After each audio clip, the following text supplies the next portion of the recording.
Good evening, cyber friends. Mitty Man coming at you again from Walker's Music. We yet another word for today. We want to give God all the praise, honor, glory. Thank you for life, health, and strength for as well as it is. We also thank you for each and every one of you cyber friends. You know who you are. Just want to say it's been an unusual day. Nevertheless, we had some things we had to do. We had a funeral. One of our members had passed away, and we had homegoing service today at my church there at Antioch. Pastor Donnie Green Sr. Pastor gave the eulogy, and senior choir we had to render everything. In other words, the church was its own program, and anytime a member passed away, you know that the church family will take care of everything, or at least it should be that way. We were just, like I said, it was a member, one of our sisters from many years. Matter of fact, her mom was a member of Antioch. I remember her when I was a small boy. My sister Leola Killings. We all, she was one of a very, very faithful member there at Antioch, a working member. They didn't sit down, they worked. And I remember her very, very well. But at any rate, we had to do what we had to do. Tonight, y'all see my title, The Law and the Prophet. And I know y'all should already know exactly where that comes from in the Bible. And God knows that we know that Jesus, he did the teaching on the sermon we call the Sermon on the Mount. And the Beatitude also they carry that title as well. But nevertheless, we noted that Jesus taught many things on the Sermon on the Mountainside. There, it is said that this was perhaps one of the mountains that was surrounding the Sea of Galilee. I'm not for certain. I did not go and just actually look this here up, but some would say it may have been the Mount of Olives. Well, the only thing I know is that the Mount of Olives is adjacent to Jerusalem, the Mount of Olives. So this is why I said that I would not say, if it said that it was in the area of the Sea of Galilee, this was not near Jerusalem. The mountainside, the mountain that was east of Jerusalem would be the Mount of Olives. So that's how come I said that. But then we are not going to worry about what happened, or where it took place at. But nevertheless, we are more interested in what was said on that mountain. And we noticed that Jesus mentioned many things about judging and whatnot and everything, and about enter ye at the straight gate. Straight is the way that leads to life, and wide is the gate that leads to destruction and all. Jesus spoke of many things. He spoke about money, how we should deal with that. A lot of things Jesus spoke about on the Mount of Olives. I mean, on the Sermon on the Mount. But the one thing that Jesus said that I wish he had said it another way, but he didn't. And matter of fact, this here saying, he said, fulfill the law and the prophets. This is the ultimate. This take care of it all.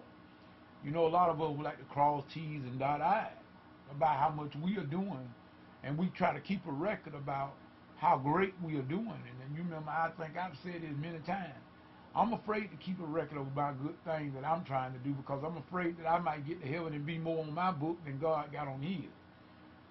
But nevertheless, Jesus spoke of these things. He said, this is what he said, and this is what I wished. I kind of wish Jesus would have said it differently. But I'm going to tell you what Jesus said, and then I'm going to tell you the reason why I said I wished he hadn't said it like that. In Matthew 7, I think 7 and 12, this one Jesus, I believe, was wrapping up his Sermon on the Mount.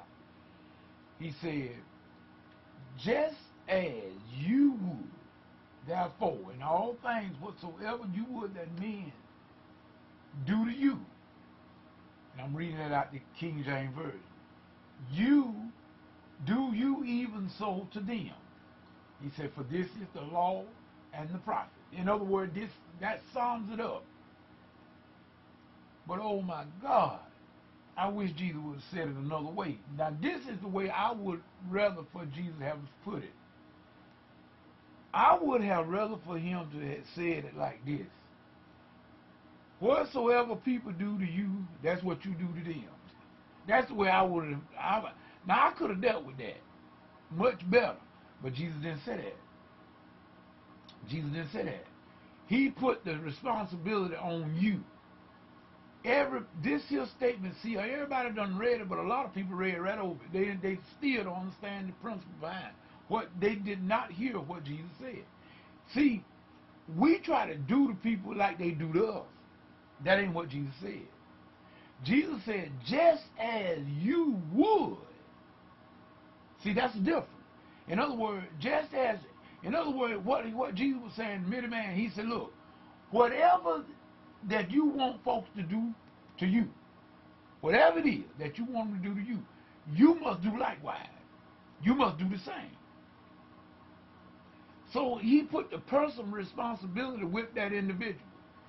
In other words, it has nothing to do with how others treat you. Because let me tell you something. Rarely people are going to treat you the way you treat them. Rarely. But that's how come Jesus didn't put it that way. He said, just as you would like for them to treat you. See, in other words, I don't think there's nobody crazy enough to want somebody to treat them bad. Now, you know, if you out there, please email me. Because I've never seen no one that wanted to be treated any kind of way. You want everything to happen to you. You want it to be right, and you want it good. This is why Jesus said, whatsoever that you would want people to do unto you, you must do likewise. Because rarely will people do the same thing for you. Rarely. That's why he put that personal responsibility there. See, it has nothing to do with you. It has nothing to do with you. My doing good to anybody is dependent upon how I want to be treated myself.